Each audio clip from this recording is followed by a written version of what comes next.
Hello fellow book nerds and writers. Welcome back to my channel. I'm Olivia and this is Stories and Sundries. Today I'm going to be doing a video on the books that I got stuck with slash chose to be stuck with, I guess, for this self-isolation slash quarantine period in our nation. As many of you have probably already seen, libraries around the nation are closed, and in the case of my local library, they're not even doing curbside delivery anymore, so you can't get any new books from the library, and you can't return any of the books that you've checked out. But it's okay because they've extended the due dates on everything, so in a good way, this is the books that I plan to finish by the end of this quarantine, and probably would not have finished had this not happened. Also, please forgive the shoddy camera work. I'm still using my iPhone to record most of these until we get our own place and I can get a desk again and maybe a tripod for my actual camera. So just bear with me as we experiment here with the filmography.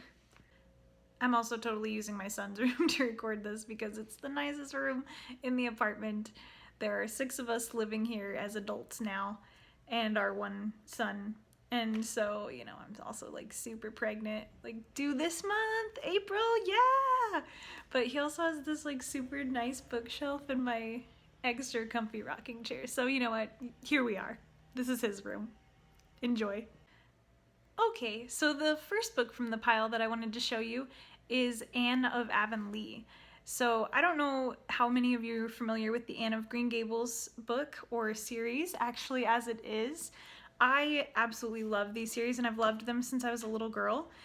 I used to have the like older DVD box set of the show and I had read parts of Anne of Green Gables before, but a couple summers ago I decided to read Anne of Green Gables again, and it was just a fantastic spring/summer read.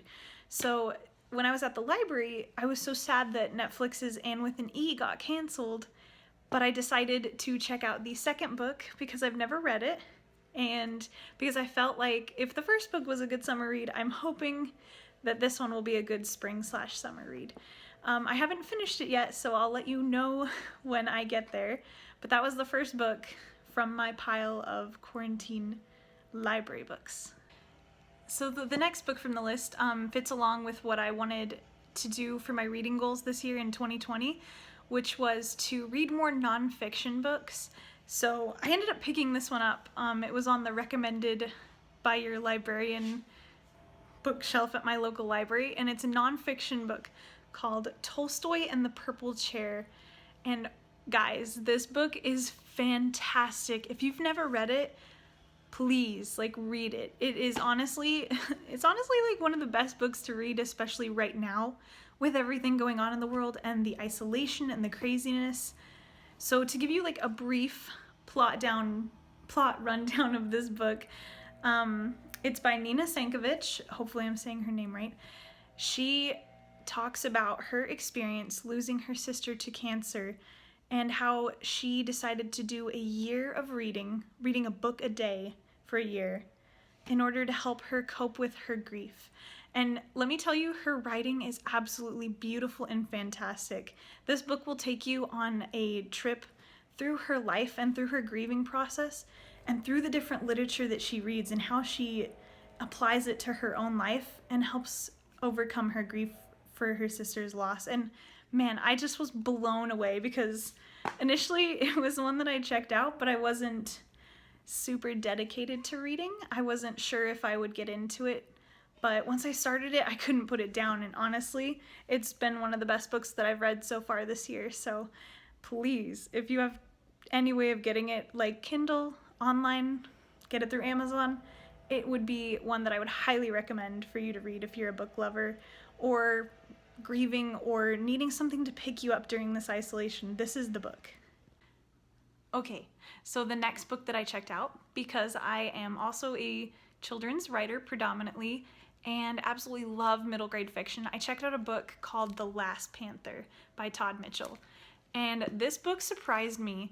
So I kind of checked it out because I loved the cover art and it had an interesting sounding premise.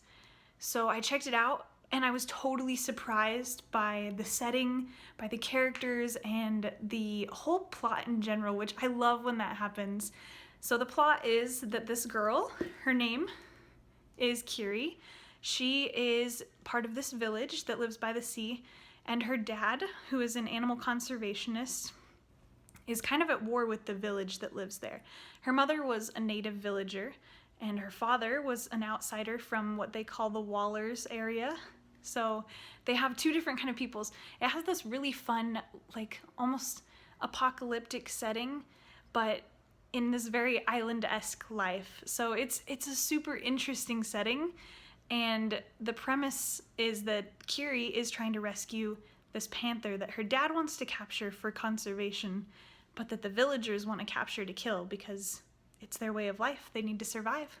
So it's Kiri's journey through all of this and how she fits into the village, or if she fits with her dad and her dad's people.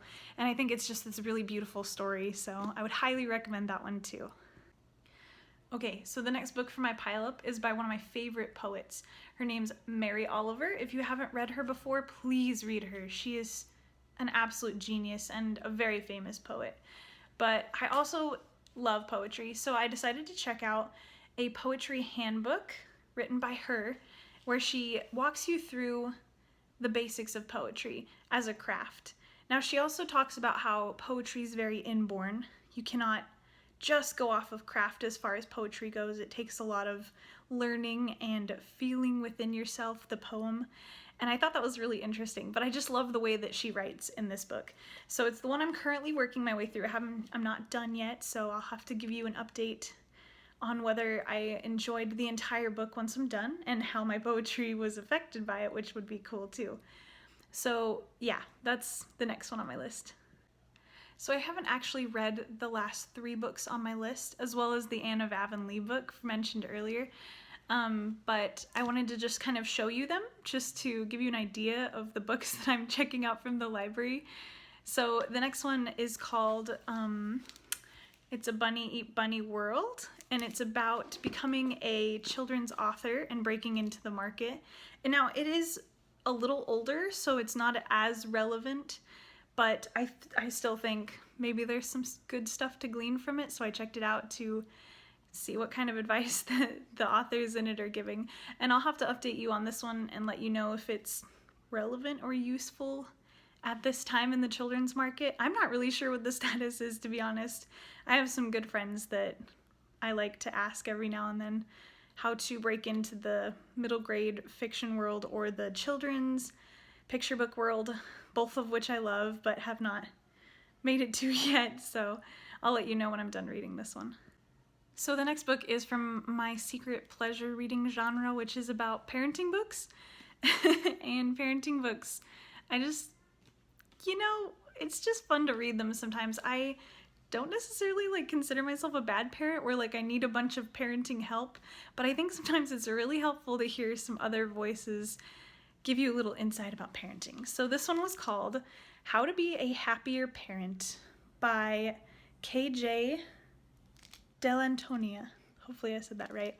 So this book so far is really good because she is this mother that talks about her experience being a mom and just not feeling happy. And so she writes a book on her experience and how you can be a happier parent.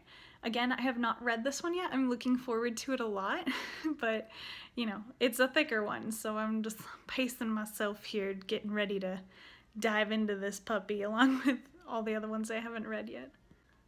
Okay, so the last book on my list sounded super interesting when I was at the library, flipping through books and reading the inside covers and trying to get an idea of what I wanted.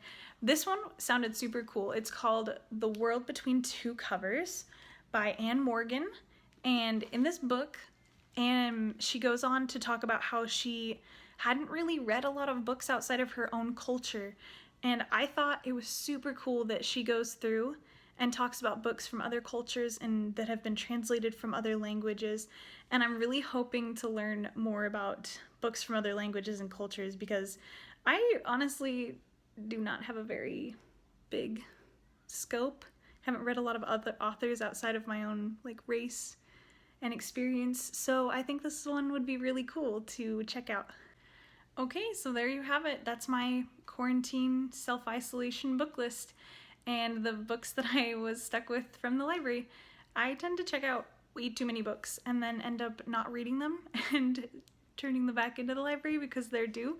So having, like, kind of being stuck with these books and knowing that, like, man, I really should finish them by the end of this period. Which, I mean, we don't know how long it's gonna go on, so I need to really get to this. So, I don't know. I hope you enjoyed it and hope you can find some new to-be-read books. Enjoy! Also, don't forget to like and subscribe for more. I think I'm going to be doing in the future a what my son got stuck with during quarantine, because we also went to the library for him just before everything shut down. So we've got a nice little stack of picture books that we could go through, which is another one of my favorite genres. So maybe you'll see that in the next few days or weeks.